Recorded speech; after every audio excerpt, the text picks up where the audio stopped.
के छ अब तपाईहरु चाहिँ केन्द्रमै रहनुहुन्छ कि आफ्नो भूगोलमै पुग्ने के छ? हामी सबै आफ्नो भूगोलमा पुग्छौँ। जस्तो तपाईले भनिरहनु भएको छ विद्यार्थीहरू अब पढ्नुपर्ने बेला होला केही अब होला, तर पनि तपाईहरुले आह्वान गर्नुभएको छ कि तपाईहरु फिल्डमा गएर खट्नुस् हैन, नेकपा एमालेको उम्मेदवारलाई विजयी गराउनुस् भनिरहनु भएको छ कि? यस्तो हो, यो हामीले जो नियमित विद्यार्थीहरू हुनुहुन्छ उहाँहरूलाई बाध्यकारी बनाएका छैनौँ। जस्तो यो हिसाबले हेर्ने हो भने अब कतिपय कुरा चाहिँ अब स्थानीय एजेन्डाका कुराहरू पनि जोडेर आउने भयो होइन। तपाईहरुले एउटा राष्ट्रियताको सवालमा उठाउनु भएको कुरा होइन, चुचे नक्साको प्रसङ्गको कुराहरू भए, यी सबै कुराहरू पनि जोडेर आउलान् होइन। तर ग्रासरुटमा हेर्ने हो भने चाहिँ त्यो कुरा भन्दा पनि आफ्नो यो सामान्य दैनिकीको कुरा, जीवनयापनको कुरासँग जोडेर आउने कुरा बढी महत्त्वपूर्ण होला। त्यो कुरालाई चाहिँ नेकपा एमाले कुन रूपमा लिएको छ, खास गरेर त्यो एजेन्डालाई कसरी चाहिँ जनताको हितमा प्रयोग गर्न सकिन्छ भन्ने कुराहरूलाई कसरी लिएको छ? यसमा चाहिँ हामीले यसो गरेका छौँ, अब राष्ट्रिय राजनीतिसँग जोडेर नीतिगत रूपमा निर्णय गरेर स्थानीय सरकारसँग सहकार्य गरेर अगाडि बढाउनु पर्ने विषयहरू मोटो रूपमा हामीले केन्द्रीय कमिटीको तर्फबाट, केन्द्रीय कार्यालयबाट घोषणापत्रमा जारी गर्यौँ। नमस्कार, कार्यक्रम एबिसी वाचमा यहाँलाई स्वागत छ। हामी समसामयिक विषयमा छलफल गर्छौँ, विश्लेषण गर्छौँ र कार्यक्रममा विवेचना पनि गर्छौँ। विशेष गरेर अहिले स्थानीय तहको निर्वाचन हामी सबैलाई छोपेको छ र खास गरेर अहिले दलहरूले नोमिनेसन गरिसकेका छन्, आफ्नो उम्मेदवारहरू चयन गरिसकेका छन् र आज दाबी विरोध चलिरहेको छ।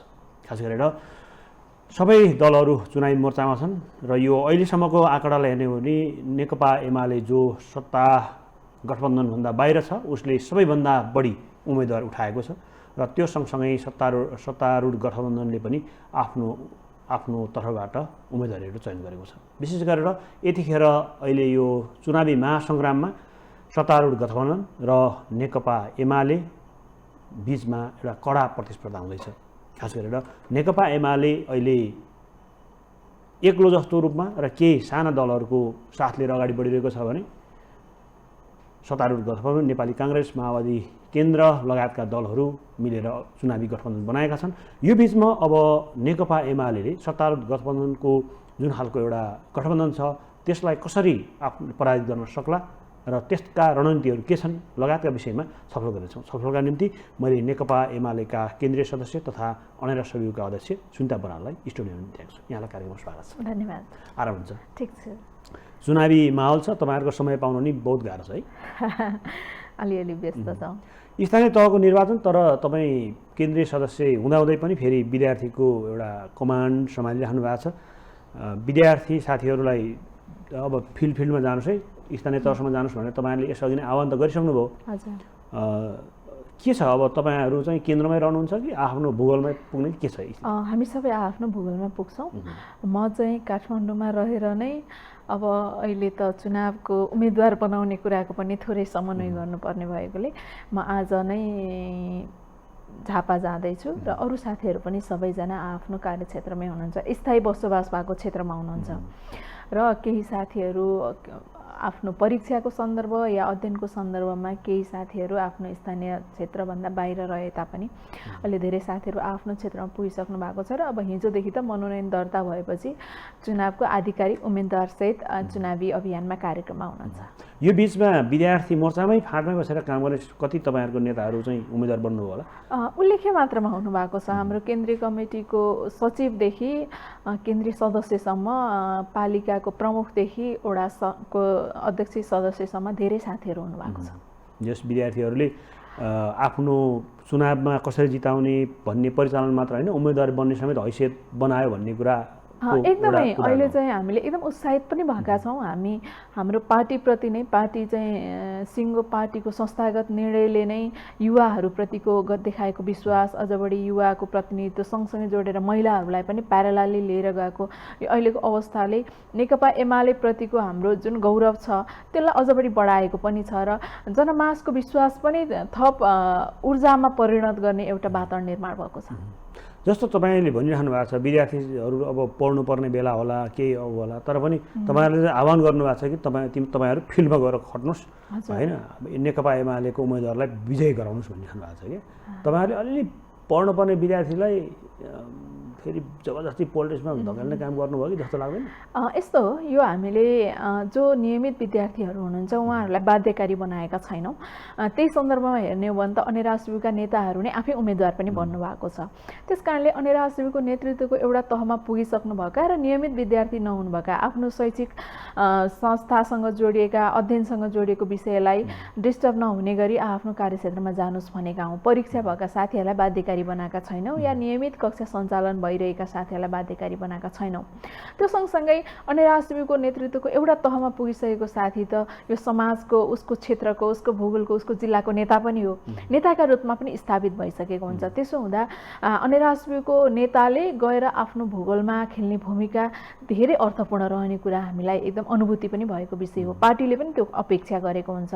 फेरि नयाँ मतदाता कहाँ पुग्नका लागि हामी उस्तै उमेर समूहका साथीहरूलाई पठाउने कुराले प्रभावकारिता पनि बढ्छ भन्ने सन्दर्भलाई लिएर हामीले अपिल आह्वान गरेका हौँ। फेरि यो अनिवार्य शर्तका रूपमा प्रस्तुत गरेका छैनौँ।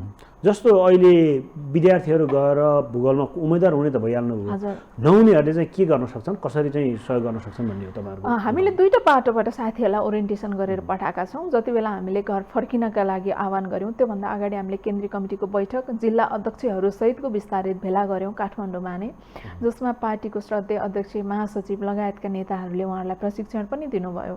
हामीले त्यसमा दुईटा पाटोबाट हेरेर साथीहरूलाई जिल्ला फर्काएका छौँ।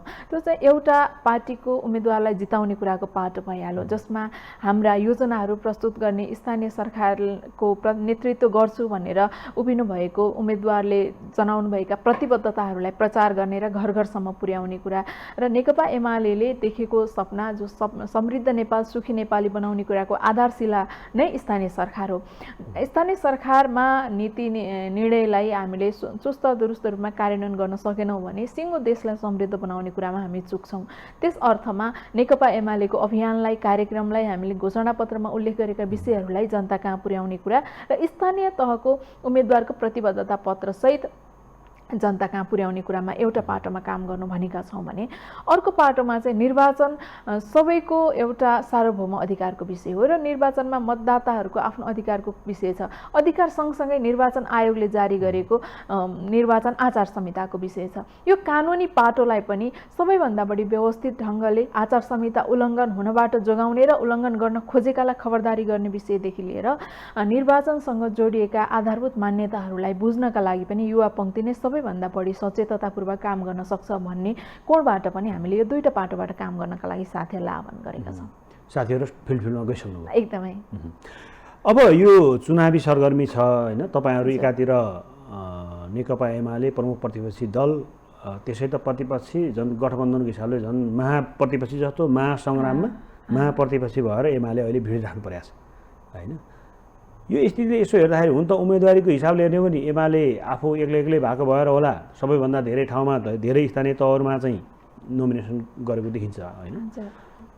तर गठबन्धन जसरी एउटा सबैले गठबन्धन मिलाएर आफ्नो उम्मेदवारहरू मिलाएर चाहिँ गठबन्धन गरेको छ, यसले नेकपा एमालेलाई धेरै आछु पार्ला देखिन्छ, के लाग्छ तपाईँलाई? मलाई त्यस्तो लागेको छैन र हिजोको मनोनयन दर्ताको अन्तिम परिणाम आउँदासम्म हुन त अझ फिर्ता लिने समय पनि बाँकी छ होइन। मनोनयन दर्ता प्रक्रियालाई अगाडि बढिरहेका सन्दर्भमा हेर्दा अझ बढी हामीलाई चाहिँ उत्साहित बनाएको छ। हामी देशभरि उम्मेदवार दिएका छौँ र गठबन्धन जसरी तपाईँले भन्दै हुनुहुन्छ, गठबन्धनको त त्यो स्वार्थको गठबन्धन थियो भन्ने कुरा हामीलाई राष्ट्रिय राजनीति बुझ्नका लागि कुनै अप्ठ्यारो छैन। तर तलसम्म जनताले पनि अथवा ती गठबन्धनमा भएका दलहरूले पनि कसरी बुझेका रहेछन्, उहाँहरूसँग आबद्ध कार्यकर्ताहरू कसरी बसिराख्नु भएको छ, उहाँहरूको अनुभूति के हो भन्ने कुरा हिजो चाहिँ छताछुल्ल भएको छ। प्राय जसो धेरै ठाउँमा चाहिँ गठबन्धनमा रहनुभएका नेताहरू काठमाडौँमा एक ठाउँमा हुनुहुन्छ, तर तल स्थानीय सरकारमा चाहिँ आफ्नो उम्मेदवारी परेको स्थिति छ। यसले त यो अप्राकृतिक गठबन्धन हो भन्ने कुरा पुष्टि हुन्छ र हामीलाई के विश्वास छ भने हिजोको त्यो दृश्य देखेर र आजको परिणामसम्म आइपुग्दा र हाम्रा पक्षमा, नेकपा एमालेका पक्षमा जसरी जनमत तयार भइरहेको छ, आज निर्वाचनको उम्मेदवारी दर्ता गर्ने समय सकिसक्यो तर पनि नेकपा एमालेमा पार्टी प्रवेश गर्छु भन्ने पङ्क्तिको चाहिँ यति धेरै ठुलो सङ्ख्या छ। त्यसो हुँदा हामीलाई के विश्वास छ भने नेकपा एमाले प्रतिको विश्वास अझ बढेको छ र जसरी केन्द्रमा अप्राकृतिक तरिकाले गठबन्धन गरेर अराजनीतिक बाटोबाट सरकार निर्माण गर्ने काम गरियो, त्यो कुरा चाहिँ अब भण्डाफोर गर्नुपर्छ भन्ने ठाउँमा तिनै दलका नेता कार्यकर्ताहरू पनि स्थानीय तहमा हुनुहुन्छ।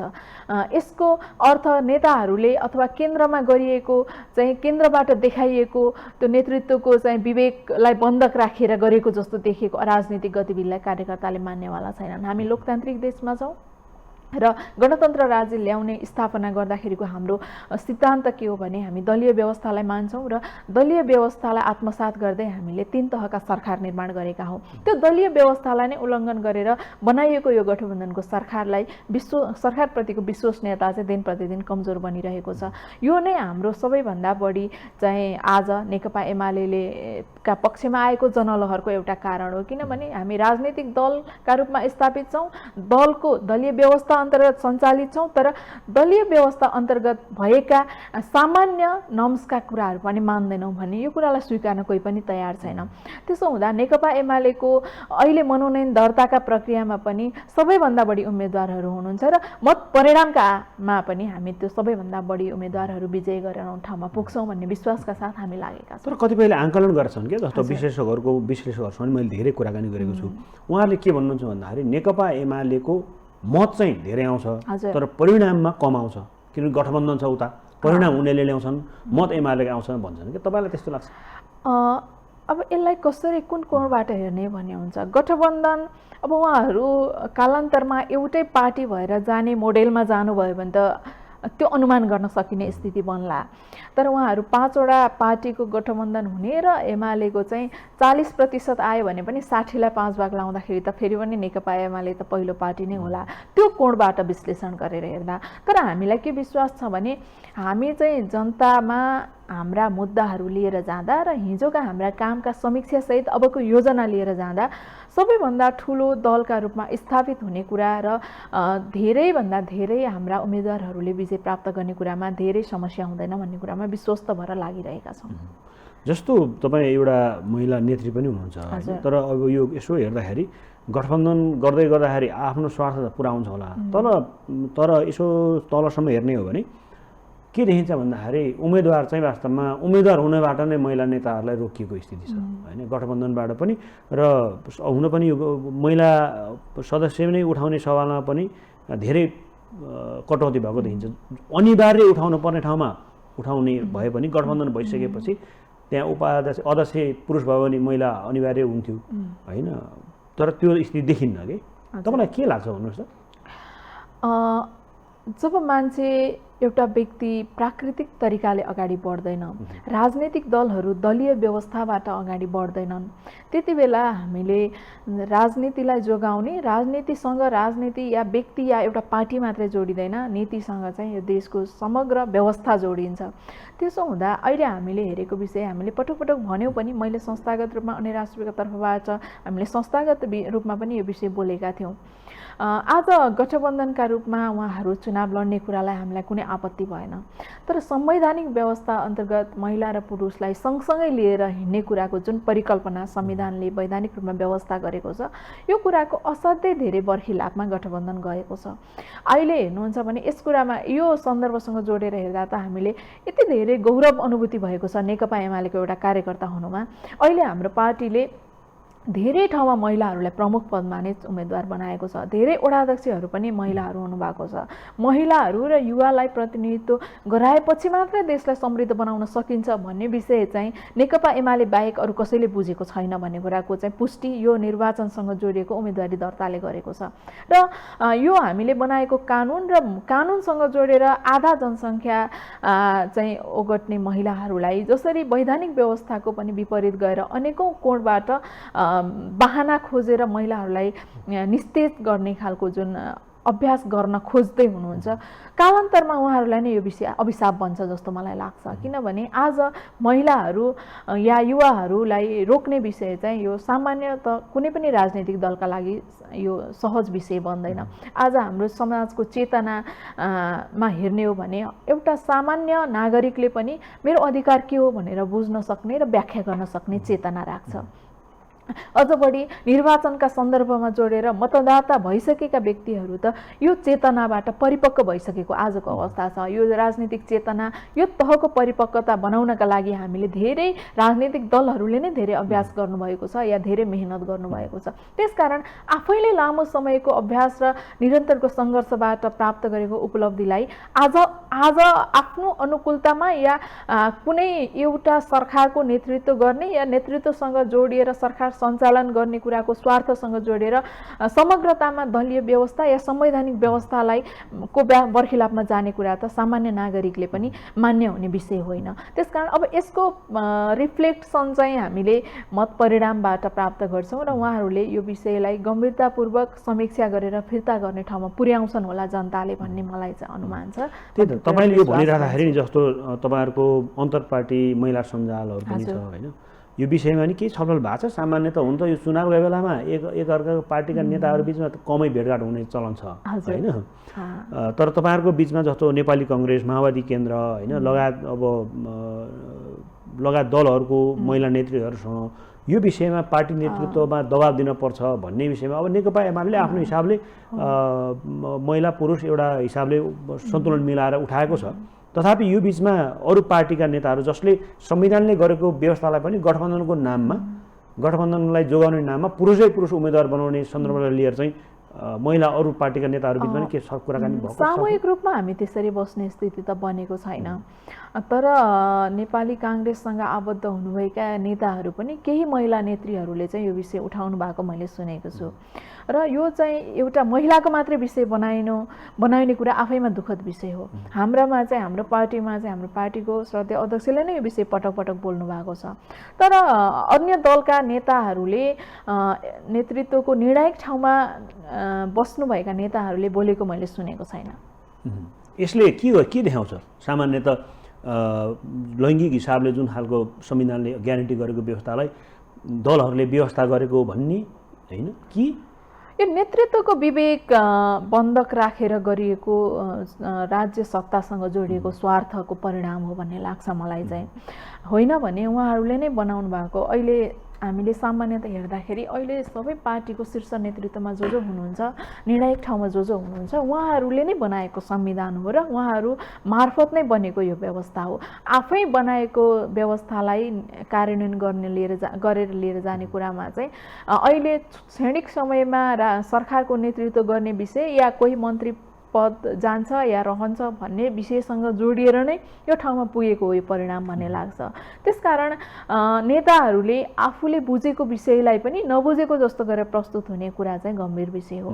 नेताहरूको विवेक जब बन्धक राखिन्छ या उहाँहरूले विवेकलाई आफूले प्रयोग गर्नुहुन्न, त्यस पश्चात सामाजिक न्याय समतामूलक समाज निर्माण गर्ने कुरामा बाधाहरू उपस्थित हुन्छन्, बाधाहरू निर्माण हुन्छन्।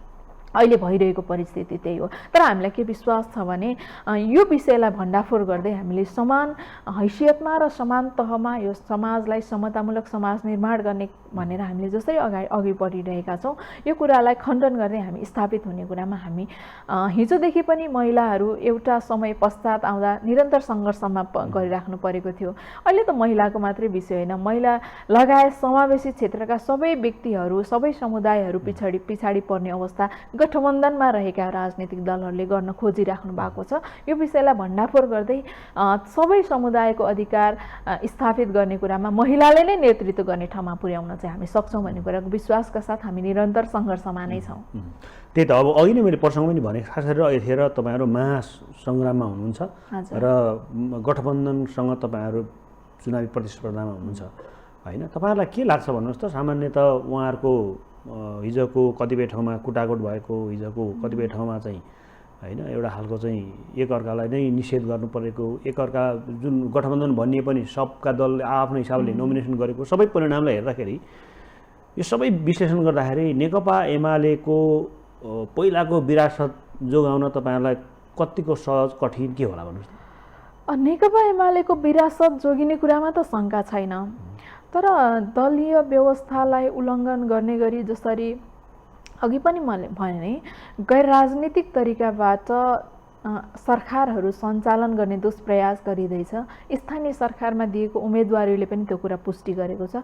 यो परिणाम हेरेर र यो घटनाक्रम हेरेर जनताले हिजोको साख जोगाउँदै थप हामीलाई चाहिँ ऊर्जा थप्नुहुन्छ या थप मत परिणाममा पुर्याउने सिट सङ्ख्या चाहिँ बढ्छ भन्ने कुरामा हामी विश्वस्त छौँ। किनभने हामी मान्यतालाई विश्वास गर्छौँ, व्यवस्थालाई विश्वास गर्छौँ र लोकतन्त्र जोगाउँदै सङ्घीयताको यो व्यवस्थालाई जोगाएर बलियो बनाउनुपर्छ। स्थानीय सरकार बलियो भयो भने मात्रै देशको समृद्धि सम्भव छ भन्ने कुरा बुझेको पार्टी चाहिँ नेकपा एमाले हो, एमाले मात्रै हो भन्ने कुरा बुझाउनका लागि अहिलेको मनोनयन दर्ता प्रक्रिया नै हाम्रा लागि चाहिँ धेरै कुराको प्रमाण बनेको छ। जस्तो यो हिसाबले हेर्ने हो भने अब कतिपय कुरा चाहिँ अब स्थानीय एजेन्डाका कुराहरू पनि जोडेर आउने भयो होइन। तपाईँहरूले एउटा राष्ट्रियताको सवालमा उठाउनु भएको कुरा होइन, चुचे नक्साको प्रसङ्गको कुराहरू भए, यी सबै कुराहरू पनि जोडेर आउलान् होइन। तर ग्रासरुटमा हेर्ने हो भने चाहिँ त्यो कुरा भन्दा पनि आफ्नो यो सामान्य दैनिकीको कुरा, जीवनयापनको कुरासँग जोडेर आउने कुरा बढी महत्त्वपूर्ण होला। त्यो कुरालाई चाहिँ नेकपा एमाले कुन रूपमा लिएको छ, खास गरेर त्यो एजेन्डालाई कसरी चाहिँ जनताको हितमा प्रयोग गर्न सकिन्छ भन्ने कुराहरूलाई कसरी लिएको छ? यसमा चाहिँ हामीले यसो गरेका छौँ। अब राष्ट्रिय राजनीतिसँग जोडेर नीतिगत रूपमा निर्णय गरेर स्थानीय सरकारसँग सहकार्य गरेर अगाडि बढाउनु पर्ने विषयहरू मोटो रूपमा हामीले केन्द्रीय कमिटीको तर्फबाट, केन्द्रीय कार्यालयबाट घोषणापत्रमा जारी गर्यौँ, त्यसका केही योजनाका फ्रेमहरू। तर स्थानीय सरकारका आवश्यकताहरू समग्रतामा पार्टीको केन्द्रबाट हेरेको जस्तो मात्रै आवश्यकता नहुन सक्छ भन्ने विषयसँग जोडिएर हामीले आफ्नो स्थानीय सरकारबाट या आफ्नो स्थानीय कमिटीबाट त्यहाँ भएका उम्मेदवारहरू मार्फत त्यो क्षेत्रको आवश्यकता बमोजिमका प्रतिबद्धता पत्रहरू हामीले सबै ठाउँमा निर्माण गरेका छौँ र त्यसै सन्दर्भसँग जोडेर हामीले मत माग्नका लागि गइरहेका छौँ। यसो भनिरहँदा तपाईँले भन्नुभएको सन्दर्भसँग जोडेर मैले के कुरा भन्न चाहन्छु भने म एउटा विद्यार्थी सङ्गठनको नेतृत्व पनि गरिरहेको हुनाले आज स्थानीय सरकारसँग जोडिएर हेर्दा सबैभन्दा बढी शिक्षाको अधिकार स्थानीय सरकारमा दिएको छ। आज विद्यालय शिक्षा चाहिँ 12 कक्षासम्म पुगेको छ। 12 कक्षासम्मको शिक्षा अध्ययन गरेर बाहिर निस्केको एउटा विद्यार्थी आफ्नो जीवन बाँच्न सक्ने सक्षम हुन्छ कि हुँदैन, सिपयुक्त हुन्छ कि हुँदैन, दक्षतायुक्त हुन्छ कि हुँदैन भन्ने कुरासँग जोडिएर या स्थानीय स्रोत साधनलाई परिचालन गरेर अधिकतम पर्यटकीय क्षेत्र कसरी बनाउन सक्छ, शिक्षाको कुन कुन विषय त्यो ठाउँको लागि आवश्यक हुन सक्छ, स्वास्थ्यको अवस्था के छ र त्यहाँ के गर्नुपर्छ, यो लगायतका हाम्रा दैनिक जीवनसँग आवश्यक पर्ने आधारभूत विषयदेखि लिएर समग्रतामा त्यो क्षेत्र निर्माण गर्नका लागि कुन कुन सम्भावनाहरूलाई प्रस्फुटन गर्न सकिन्छ भन्ने कुराको एउटा प्याकेजिङ योजनासहित हाम्रा उम्मेदवारहरू प्रतिबद्धता पत्र लिएर घर घरमा पुग्नु भएको छ। त्यही आधारमा हामीले काम गर्ने कुराको मोडेल बनाउँछौँ। त्यही त मैले अघि सामान्यतः अलिकति जोड्न पनि खोजेको थिएँ। अब तपाईँहरू निर्वाचनमा जिताउनु पर्छ, आफ्नो सारा कुरो शक्ति लाउनु पर्छ भन्ने हिसाबले विद्यार्थी साथीहरूलाई पनि परिचालन गर्नुभएको छ होइन। खास विद्यार्थीको एजेन्डा चाहिँ नि स्थानीय तहमा तपाईँले आधारभूत शिक्षाको कुराहरू आफ्नो ठाउँमा भयो होइन, अरू विद्यार्थीका हकहितका कुराहरू, विद्यार्थीले पढ्न पाउने यी सबै कुराहरू त सँगै छ। तर पनि कतिपय बच्चाहरू यस्तो बच्चाहरू छ जो स्कुलमा गएर पढ्न सक्दैनन्, पढ्न गए पनि उसले कापी कलमसँग जो गर्न नसक्ने बच्चाहरू पनि हुनुहुन्छ नि होइन, छन् नि। उनीहरूको लागि चाहिँ वास्तवमा तपाईँहरूको पार्टीले कस्तो खालको नीति बनाउने जसको कारणले उनीहरू पनि सहज रूपमा उनीहरूले पढ्न सकुन्, सहज रूपमा शिक्षा आर्जन गर्न सकुन् होइन, त्यस्तो खालको कुनै त्यस्तो छ तपाईँहरूको?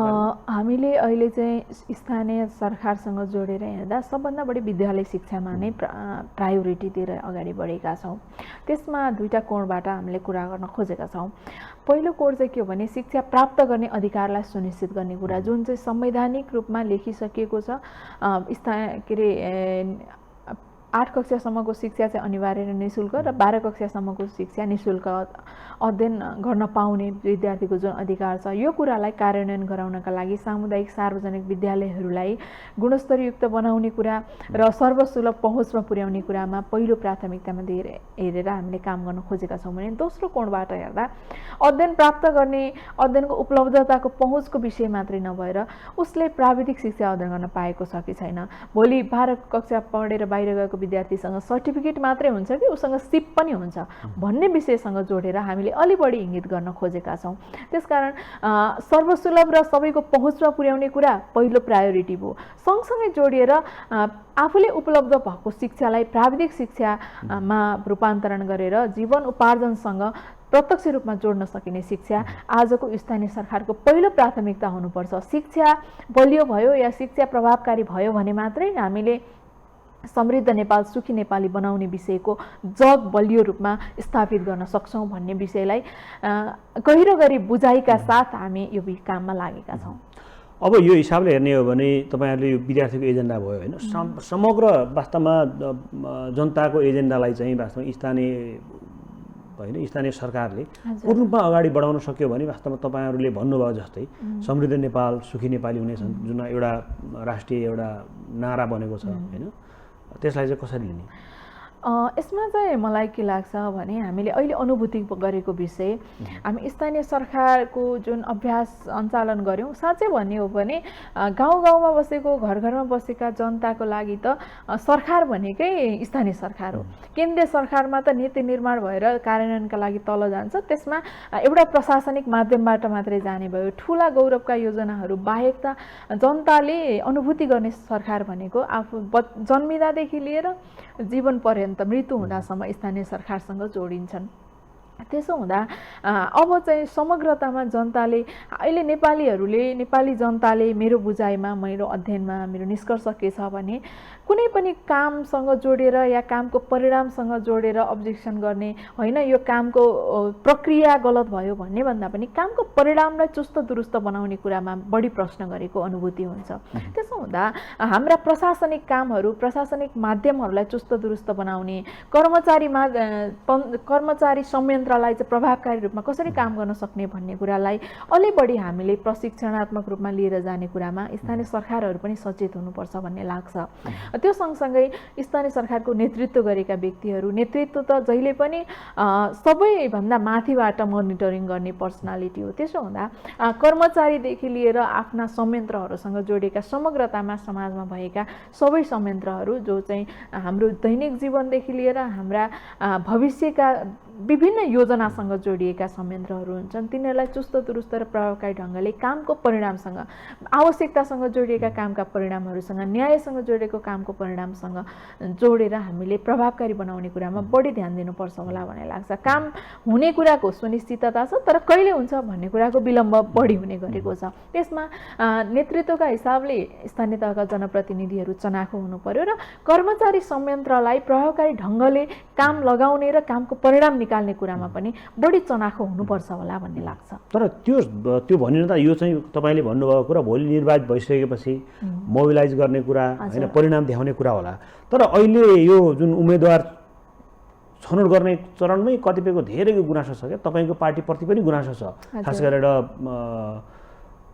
पार्टीमा लामो समय योगदान गरेका भन्दा पनि भर्खर पार्टी प्रवेश गरेका होइन, चुल्ठे कुण्डलेहरूले चाहिँ टिकट पाउने होइन, पार्टीप्रति सधैँ लगाएर काम गरिराख्ने नपाउने होइन, ठेकेदारहरूले टिकट पाउने होइन, यो पनि भन्छन् क्या होइन। यो चाहिँ यसले चाहिँ वास्तवमा चुनाव त जित्ला तर तपाईँले भने त परिणाम चाहिँ नआउला कि भन्ने पनि कहीँ शङ्का छ। यस्तो हो, हामी चाहिँ पार्टीमा सबै खाले व्यक्तिहरूको आवश्यकता हुन्छ र चुनावको परिणाम नीतिगत रूपमा नेकपा एमालेको मान्यतालाई बोक्ने र चुनावको परिणामलाई आफ्नो पक्षमा पार्न सक्ने व्यक्ति नै चुनावका लागि उम्मेदवार हुने हुन्। कतिपय व्यक्तिको आवश्यकता पार्टीको कामको लागि हुन्छ भने कतिपय व्यक्तिको आवश्यकता सरकारको कामको लागि हुन्छ। त्यसकारण हामीले आवश्यकताका आधारमा तत्त ठाउँको चाहिँ आवश्यकता र त्यहाँको मागको आधारमा चाहिँ व्यक्तिहरूलाई उम्मेदवार बनाउने निर्णय गरेका छौँ। नेकपा एमालेको केन्द्रीय कमिटीको बैठकबाट नै सचिवालयको बैठक मार्फत हामीले देशभरि सर्कुलर गरेको विषयको भने ओडा कमिटीदेखि एमालेको चाहिँ असाध्यै व्यवस्थित सङ्गठन संरचना छ। ओडा कमिटीदेखि ओडाको निर्वाचनमा चुनाव उम्मेदवार हुने व्यक्तिहरू को हुन् भन्ने कुरा त्यही तहको पार्टी कमिटीले सिफारिस गरेका आधारमा नगर कमिटी हुँदै जिल्लासम्म पुगेर निर्णय गरिएको छ भने नगर र जिल्ला नगरको विषय या गाउँपालिकाको विषय नगरपालिकाको विषय चाहिँ जिल्ला कमिटी मार्फत प्रदेश कमिटीले निर्णय गरेको छ। त्यसो हुँदा हामीले सबै खाले समुदायको प्रतिनिधित्व गर्ने कुरा त नेकपा एमालेको नीति नै भयो। तर पार्टीसँग योगदानका रूपले नजोडिएको या पार्टीमा आकस्मिकताका रूपमा मात्रै आएका व्यक्तिहरू भन्ने भन्दा पनि उनीहरूलाई त्यो ठाउँको आवश्यकताको विषयसँग जोडेर उम्मेदवारहरू बनाइएको छ र पार्टी प्रणालीसँग जोडिएका र पार्टीको नेतृत्वसँग जोडिएका सबै व्यक्ति र सबै पङ्क्तिसँग सल्लाह र उनीहरूको निर्णय बमोजिम सुझाव बमोजिम निर्णय गरिएको छ। त्यही त अब यो हिसाबले हेर्ने हो भने तपाईँलाई के लाग्छ भन्नुहोस् त? अब हुन त तपाईँहरू चुनावमा हामी पहिलाभन्दा बढी छौँ भन्ने हिसाबले लागिराख्नु भएको छ। अहिलेको एउटा सामान्य तपाईँहरूले सरसर्ती हेर्दाखेरि तपाईँहरू केन्द्रीय कमिटीको बैठकमा पनि एउटा खालको हामी यति प्रतिशतसम्म जित्न सक्छौँ भन्ने प्रदेशको रिपोर्टिङहरू पनि भएको छ भन्ने हामीले मैले योभन्दा अगाडि नेताहरूसँग कुराकानी गर्दा थाहा पाएको थिएँ। के लाग्छ भन्नुहोस् त? अब एउटा न एउटा परिणामको आकलन त हुन्छ होइन, तर परिणामको आकलन गर्दै गर्दाखेरि त्योभन्दा अगाडि हामी एउटा के चाहिँ जानौँ भन्दा खास गरी अब तपाईँहरू एउटा युवा हुनुहुन्छ होइन, एउटा जोस जागरमा छ र पार्टीको एउटा नीति लिएर अगाडि बढ्नु भएको छ। अब तपाईँहरूलाई के लाग्छ भन्नुहोस् त, कस्तो खालको उम्मेदवारलाई मतदान गर्ने होइन? यहाँ तपाईँहरू त भन्नुहुन्छ एमालेलाई भोट दिनुपर्छ भन्नु होला, तर पनि हाम्रोलाई भन्दा पनि राम्रोलाई भोट दिनुपर्छ भन्ने अहिले समग्रतामा एउटा खालको ठुलो नारा जस्तो नि भनेको छ। यसमा चाहिँ मैले एमालेलाई मत माग्ने कुरा त स्वाभाविक छँदैछ। यसमा हामीले धेरै विवेक पनि पुर्याएका छौँ। अघि मैले भने स्थानीय तहको आवश्यकता बमोजिमकै व्यक्तिहरू हामीले छनौट गर्ने कुरामा अत्याधिक धेरै छलफल र प्रक्रिया पुर्याएर गरेका छौँ। प्रक्रिया भनेको त्यहाँ स्थानीय व्यक्तिहरूको निर्णयका आधारमा र उहाँहरूको सुझावको आधारमा गरेका छौँ र ती व्यक्तिलाई राम्रोसँग काम गर्नका लागि योजना चाहिन्छ। हुन त हाम्रो पार्टीलाई सबैभन्दा बढी प्रहार हाम्रो पार्टीका श्रद्धेय अध्यक्षलाई चाहिँ सबैभन्दा बढी प्रहार उहाँले देखेका सपनाका कारणले गरिन्छ वा अथवा उहाँले बनाउनु भएका योजनाका कारणले गरिन्छ। तर ती योजनाहरू आज कार्यान्वयन हुने ठाउँमा पुग्दै गर्दा फेरि व्यक्तिहरू चाहिँ अहिले नै सरकार सञ्चालन गरिराख्नुभएका नेताहरू पनि उद्घाटन गर्न या रिबन काट्न पुगिराख्नु भएको छ, जसको पार्टीले हिजो त्यो विषय चाहिँ एउटा ठट्टा गर्ने विषयको रूपमा बनाउँथ्यो। मैले कुन सन्दर्भ जोड्न खोजेको भने आज चाहिँ हामीले हाम्रा उम्मेदवारहरूलाई मत दिने बेलामा मैले तपाईँहरूको सञ्चार माध्यम मार्फत अनुरोध र आह्वान पनि गर्न चाहन्छु। कामको परिणामको योजना हेरेर र त्यसलाई त्यो योजना कार्यान्वयन गर्ने विषयप्रतिको विश्वसनीयताका आधारहरू मागेर नै हामीले मत हाल्ने कुराले हामी चाहिँ हाम्रा मतलाई सुरक्षित पनि गर्न सक्छौँ र व्यवस्थित पनि बनाउन सक्छौँ। कामको योजना आजको दिनमा उसले प्रस्तुत गरेको कामको योजना र त्यो योजना पुरा गर्ने कुराको एउटा कार्यक्रम बनाएको हुनुपर्छ उम्मेदवारले भन्ने विषयमा चाहिँ आम मतदाताहरू सचेततापूर्वक प्रश्न गर्न र त्यो प्रश्नबाट सन्तुष्टि भएपछि मात्र मतदान गर्नका लागि चाहिँ मैले अनुरोध गर्न चाहन्छु। तर यतिखेर वास्तवमा मतदाताहरूले विवेक पुर्याउनु पर्नेछ होइन? साँच्चै भन्नलाई विकास चाहिएको छ, वास्तवमा परेको समस्याको निकास चाहिएको छ, सुशासन चाहिएको छ। तर पनि एउटा के चाहिँ हो भन्दाखेरि यतिखेर भनेको सामान्य कुराहरूमा बिग्ने होइन, सामान्य कुराहरूमा चाहिँ प्रलोभनमा पर्ने जस्तो पनि हुन्छ है। सामान्य त हुन त अब तपाईँहरूले पनि आफ्नो उम्मेदवारलाई जिताउनलाई त्यो खालको प्रलोभन दिनु होला होइन, सबै पार्टीका आफ्नो हिसाबले दिन्छन्। तथापि के हो भन्दाखेरि विवेक चाहिँ पुर्याउनु पर्ने देखिन्छ होइन यतिखेर मतदाताले। एकदमै हामीले बाँड्ने भनेको विकास हो, योजना हो र सपना हो अहिलेका लागि। तर मत परिणाम आए पश्चात त्यो जिम्मेवारीका रूपमा रूपान्तरण हुन्छ र कामको क्षेत्रसँग जोडिएर अगाडि बढ्नुपर्छ। प्रलोभनका विषय आजको मतदाताले धेरै त्यस्तो विषयसँग जोडेर प्रभावमा पर्नुहुन्छ त्यस्तो त लाग्दैन मलाई।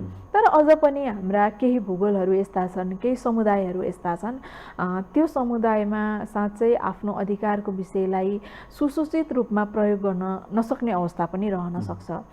त्यसो हुँदाखेरि चाहिँ तपाईँले भन्नुभएको जस्तै प्रभावको केही अर्थ रहन्छ कि भन्ने खतरा छँदैछ। तर यो खतरासँग जोडेर मैले समग्रतामा राजनैतिक दलका नेतृत्वहरूलाई चाहिँ के भन्न चाहन्छु भने हामीले बनाउने योजनासँग जोडेर हामीले कन्भिन्स गर्यौँ भने मात्रै हाम्रो प्रमुख काम त जनतालाई सचेत बनाउने पनि हो नि, तपाईँको योजना बुझ्न सक्ने बनाउने पनि हो। आज तपाईँले योजना बुझ्न सक्ने जनता निर्माण गर्नु भएन भने भोलि तपाईँले गर्नुभएको कामको परिणामलाई बुझ्न सक्ने ज्ञान पनि उसले राख्दैन। त्यसो हुँदा आज क्षणिक रूपमा मत प्राप्त गर्नका लागि अन्य प्रलोभनमा पार्नुभन्दा पनि बढी तपाईँको योजना बुझ्न सक्ने सचेत नागरिकका रूपमा सबै जनतालाई निर्माण गर्न सकियो भने भोलि तपाईँलाई काममा सहकार्य गर्नका लागि पनि सजिलो हुन्छ र भोलिको कामसँग जोडिएको परिणामलाई पनि जनताले अनुभूति गरेर बुझ्न सक्छन्। त्यसो हुँदा अहिले यो विषयसँग जोडेर चाहिँ मैले राजनीतिक दलका नेतृत्वले नै यो विषयलाई प्रश्न पार्नुपर्छ र राजनीतिक विषय स्थापित गराउने हो, हामीले दलीय व्यवस्थालाई बलियो बनाउने हो भने इस्युमा नै जनता प्रतिबद्ध हुने कुराप्रति हामी सचेत पनि हुनुपर्छ। अब हामी कार्यक्रम कर्किएर अन्तिममा छौँ। खास गरेर अब यतिखेर मैले अघि पनि भनिसकेँ, खास गरेर अब चुनावी सरगर्मी एकदम बढेको छ होइन, सबले आफ्नो हिसाबले मतदाता आकर्षित गर्ने नै हो आफ्नो पक्षमा। तथापि तपाईँलाई के लाग्छ, खास गरेर अब नेकपा एमालेको स्थिति के बन्ला भन्नुहोस् त, कस्तो होला परिणाम?